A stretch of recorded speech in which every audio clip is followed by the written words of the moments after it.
Imagine, for a second, walking into a room and just handing someone $100. Okay, yeah, a pretty good day for that person. Right. But now imagine handing them the exact same $100 bill, but this time you're doing it entirely out of guilt or, just heavy obligation. Oh, wow. Yeah, that completely changes the vibe. Exactly. I mean, the physical action is identical. The currency is identical. But according to the text we are diving into today, the structural physics of what you just built in that interaction are completely opposed. And the consequences for you eventually will be entirely different. It really flips the whole script on how we look at our actions. It really does. Welcome to this custom deep dive. We know you are tuning in because you are the kind of learner who actually craves those genuine aha moments, Right. right? You want to fundamentally understand the invisible forces shaping your life. But let's be real, you absolutely do not have the time to just drown in information overload. Nobody does these days. You just want the insight without the overwhelm. Precisely. So today we are looking at some really fascinating excerpts from an essay called The Architecture of Reciprocity, the Law of Return. And our mission here is to take that age-old ancient adage of you receive what you give and just completely reframe it. Yeah, because we really need to stop looking at this concept as some sort of um, moral rule Yeah. or like divine karma or just a fluffy bumper sticker phrase. Yes. We need to start understanding it as lived mechanics, like the literal physics of how reality and relationships and even our own attention actually operate. Okay, let's unpack this. To bridge that massive gap between a moral platitude and physical mechanics, we really have to start at the bedrock of physical reality. Right. And the author explicitly ties this whole concept to the first law of thermodynamics. Wait, thermodynamics, like physics, Literal physics. Yeah. The law that says energy cannot be created or destroyed, it can only be transformed. Which honestly is a pretty bold claim for an essay about human behavior because it immediately demands that we stop treating human interaction as metaphorical. Oh, interesting. So it's not a metaphor. Not at all. The author argues that when you extend something out into the world, whether that is kindness or resentment or care or just sheer dismissal, you're extending literal, measurable energy. I mean, that makes sense when you think about the physical toll it takes to interact with people. Exactly. We are talking about the caloric expenditure of your cognitive attention, or the physiological micro-expressions on your face, the neurochemical shifts that dictate your tone of voice, and the literal transfer of kinetic effort. Those are actual physical outputs. Okay, I see. And since those physical outputs are bound by the laws of thermodynamics, they don't just, evaporate into a void once they leave your body. Right, they can't. They have to hit the environment, create an impression, and then inevitably return to you in a transformed state. The essay gives a really grounding example here, I think, about warmth versus distrust. It points out that people who freely give warmth to others tend to find themselves living in very warm, supportive environments. Which sounds like magic, but it isn't. No, the crucial takeaway is that this isn't the universe magically rewarding them for being a quote-unquote good person. It's a structural reality. Their warmth, like the actual physical cues, relaxed shoulders, open body language, sustained eye contact, it actively softens the physiological state of the people around them. Yeah, it literally calms the other person down. Exactly. Those people's nervous systems downregulate, they naturally extend warmth outward in response, and it just builds this structural return of warmth. Now, contrast that with people who project distrust. When you extend distrust, you are communicating this incredibly powerful implicit signal to the other person. You are essentially saying, I already believe you will fail me. Oof. Yeah, that is a heavy energy to walk into. It is. You are introducing the energy of anticipation and threat right into the physical space. And the people in that environment subconsciously pick up on it. The narrowed eyes, the clipped tone, the withholding of information. It's like walking into a room in a deeply defensive, rigid posture. Like, if I enter a space completely bracing for an attack, the people in that room are naturally going to put their hands up in response. Absolutely. They contract. They become guarded. Right. And before you know it, their guardedness makes them act in ways that confirm my original distrust. It's not mysticism. It's just relational mechanics. I built a defensive room, so I am standing in a defensive room. I'm just experiencing the architecture of my own energetic output. That's such a great way to put it. Yeah. Now, to understand how this architecture is actually constructed, the text breaks reciprocity down into 3 distinct mechanical layers. And honestly, confusing these layers is exactly why people get frustrated and just assume this law isn't actually real. So what's the first layer? The first is the personal field. This is the immediate relational layer you just described with that defensive room analogy. Your inputs dictate the immediate environment. Generosity creates space for generosity. Contempt creates defensiveness. But there is a massive variable in the personal field that the text calls lag. And I feel like this seems to be the place where human beings completely misinterpret the data. Oh, 100%. The lag throws everyone off. Because we might inject genuine generosity into a friendship for, like, months. Or maybe we inject emotional withdrawal into a partnership for years before the environment actually shifts to reflect that input. The lag makes us think the physics are broken. Right, but the lag is simply the time it takes for energy to move through a complex human system. The author uses this analogy of a ship. Think of it like turning the steering wheel of a massive, heavy cargo ship. Okay, so you turn the wheel. You apply the kinetic energy to the wheel, the rudders shift underwater, but the sheer inertia of that massive ship means it is going to take miles before the trajectory visibly changes above the water. Ah, I love that. So the law of reciprocity is actively working underwater, but the system just requires time to recalibrate to the new energetic input. Exactly. You just can't see the ship turning yet. But the environment isn't the only thing taking shape, right? The text makes a much more intimate point in the second layer. The lag doesn't just happen outside of us in our relationships, it happens inside our own neurobiology. This is the identity layer. What's fascinating here is the cognitive dimension of this law. The author argues that what you consistently give is what you literally become, like structurally, at the level of your neural pathways. Wow. Wait, so how does that work in practice? W- Let's say you habitually give criticism. You are constantly pointing out flaws, errors, and risks in your environment, at work, at home. You're essentially training your own nervous system's filtering mechanism, the reticular activating system, to perpetually scan for error. Right, because the brain is, at its core, an efficiency machine. So if I demand that it constantly outputs criticism, it is going to physically wire itself to find things to criticize much more quickly. It just wants to do the job you gave it better and faster. So I develop a highly critical mind. And then suddenly the world I live in seems entirely full of things worth criticizing. Like, the world hasn't gotten objectively worse. My nervous system is just executing its new programming perfectly. Yeah, you receive what you give, not just socially, but cognitively. By extending criticism, you literally built a brain optimized for noticing lack. That's slightly terrifying. It is. But conversely, a person who habitually gives presence, Yeah. someone who meets people with open, genuine, sustained attention, they develop a mind attuned to depth. Their neural pathways strengthen around observation and connection. And they start finding deep meaning everywhere because the world you perceive is actively co-created by the quality of seeing you practice. Exactly. The brain wires for what you output. Which scales up pretty significantly when you move from individual neurobiology to the third layer, the systemic layer. Yes, the structural layer of homeostasis. And I actually want to challenge a premise here based on a scenario I read in the text. Let's say I am the one doing all the extra work in my family. Okay. I am absorbing all the stress. I am overfunctioning. I am doing way more than my fair share to keep the household from collapsing. I think a lot of people listening can relate to that right now.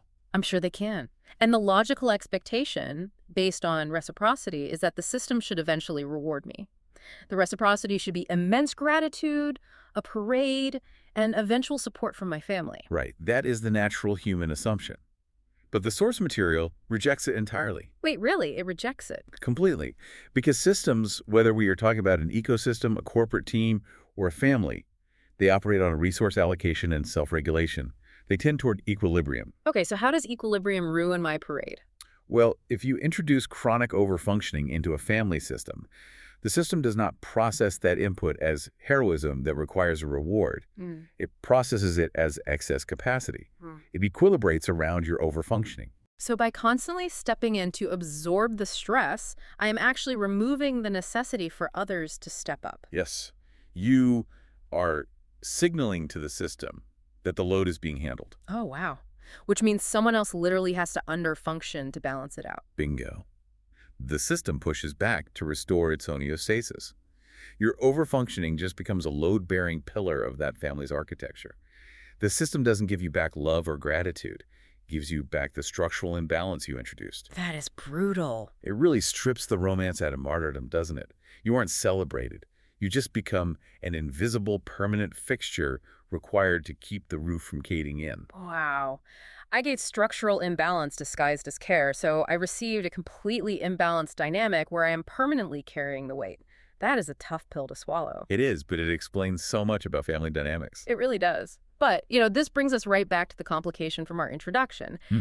If the system is just blindly responding to physical inputs and resource allocation, what happens to the two people handing over the $100? Right, the identical physical action. Exactly. The physical action is identical. The caloric output is the same. Does the system treat it the same? No, it doesn't. And this is where we pivot to what the author calls the intention engine. The intention engine. I like that. The system does not treat the two actions the same because the system is responding to the energetic quality underneath the action. And the author is very clear here. Intention is not a moral judgment. It is the actual mechanical fuel driving the behavior. Okay, so let's trace the mechanics of person A and person B.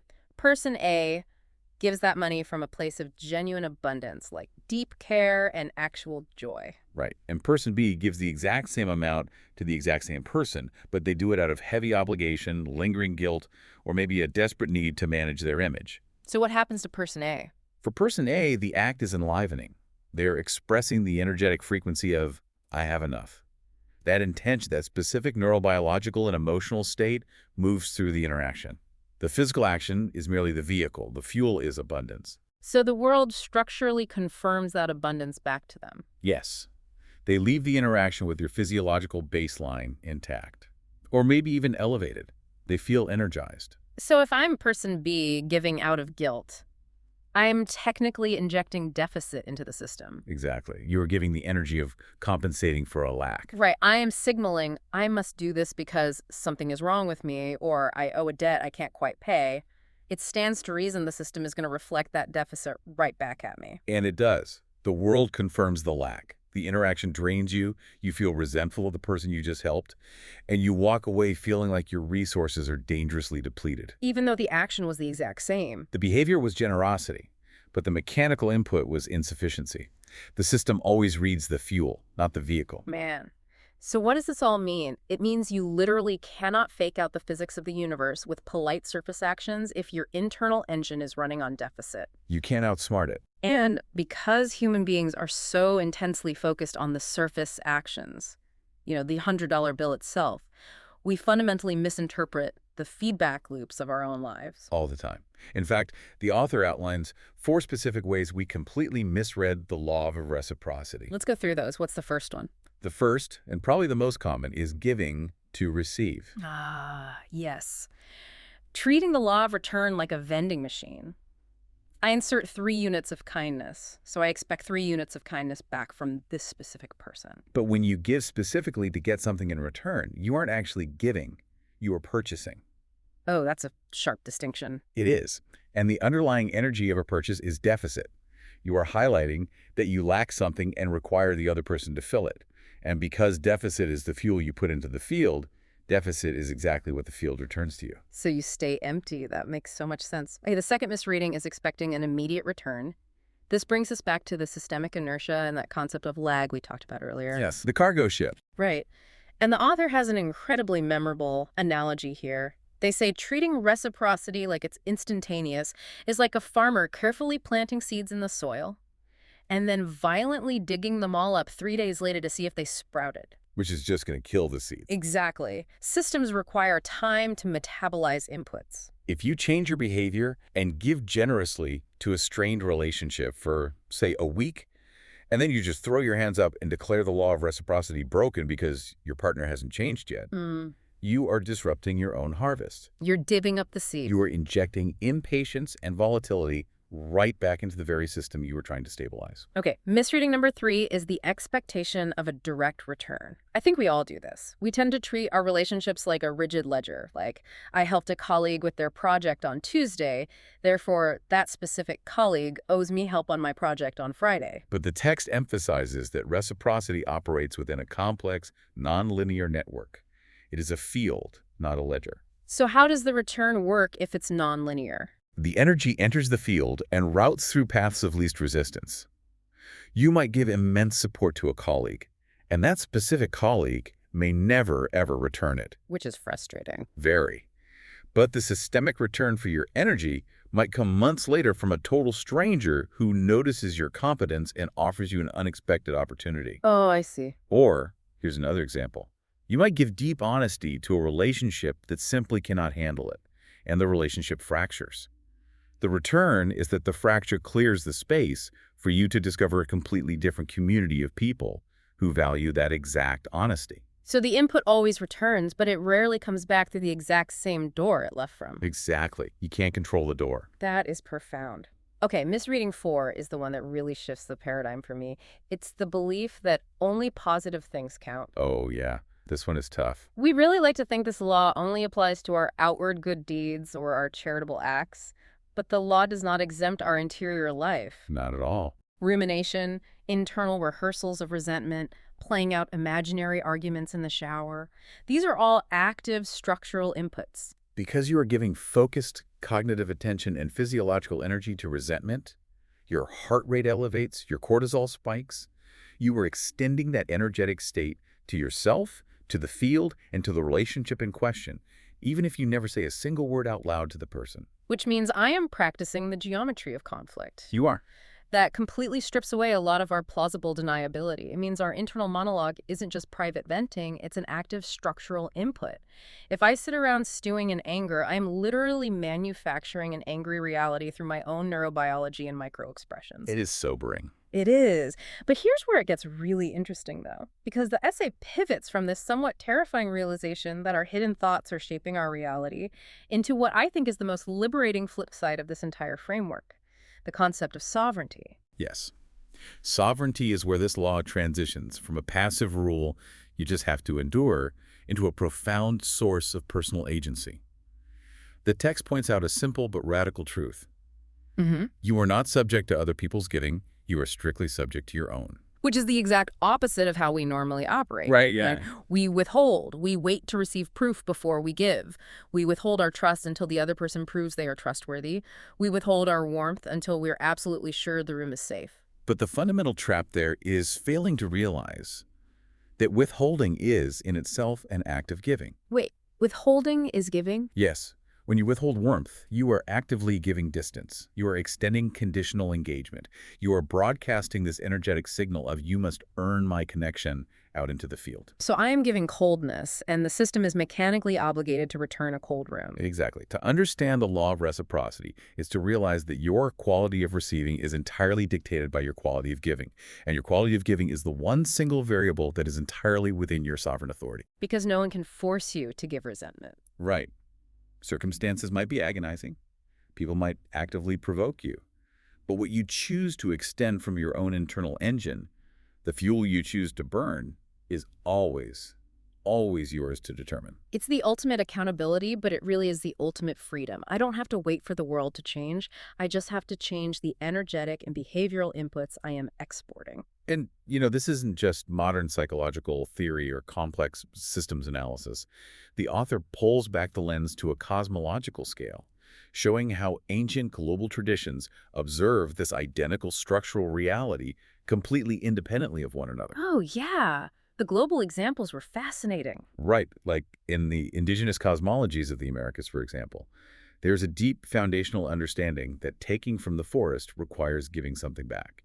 And it's not a polite transaction, it's a structural requirement to prevent the system from contracting. Right, because if you extract resources without returning energy, whether through ceremony or cultivation or protection, you create a vacuum. The resource loop is broken. The waters dry up, the species disappear, the system equilibrates to the lack. And we see the exact same mechanical recognition in Vedic philosophy, too, with the concept of yajna, or sacred offering. Yes. Existence is sustained by an energetic circuit. The sun gives light, the earth transforms that into food, and humans must complete the circuit by giving back through consciousness and offering. It was understood as the literal mechanics of reality keeping itself alive. And what about the West African traditions mentioned in the text? In West African cosmologies, the entire relational web of a community is maintained through a continual exchange of energy. You exchange labor, you share in song, you share grief. I thought the sharing grief part was so profound. It is, because by sharing grief, they are actively diffusing a heavy emotional load across a wider systemic structure. It prevents the individual from becoming an isolated pillar that cracks under the weight. Which perfectly mirrors the exact homeostasis we talked about earlier in family dynamics. Exactly. If you withhold yourself from that exchange, you withdraw your load-bearing capacity from the web of life. These traditions didn't invent this law, they just observed it. Across completely different continents, they all arrived at the exact same recognition. Participation in reciprocal exchange is how life sustains itself. To withhold is to wither. To withhold is to wither. Wow. So bringing it all directly back to you, the listener, what is the deepest application of this for you today, right now? The text makes the mechanics incredibly clear. If you want more peace in your life, you have to actively give peace. You have to give it to your physical body through downregulation, and you have to give it to the very situations that provoke you. Because that is the input the system needs to reflect peace back. Exactly. If you want more depth in your relationships, you have to bring your full self and speak from underneath the surface. You have to give depth to get it. If you want vitality, you have to give your focused, undivided attention to things that are actually alive and growing. The ultimate takeaway here is that the character of your giving literally becomes the character of your world. The field you cultivate is the field you inhabit. Which leaves us with an important final question to consider, a bit of thought experiment for you. If complex systems naturally push back to restore balance, if they always equilibrate based on the inputs introduced, what happens when you introduce a truly radical, unprecedented amount of unconditional generosity into a rigid, highly transactional environment? Does the system break under the weight of that anomaly? Or does it completely reconfigure its own physics to accommodate the new energy? That is a brilliant thought to leave on. Be the anomaly in the system. Go out there, check the fuel in your intention engine, and, don't forget to observe the lag in your own life with a bit of grace. Be patient with your harvest. Thanks for joining us for this deep dive. We'll catch you next time.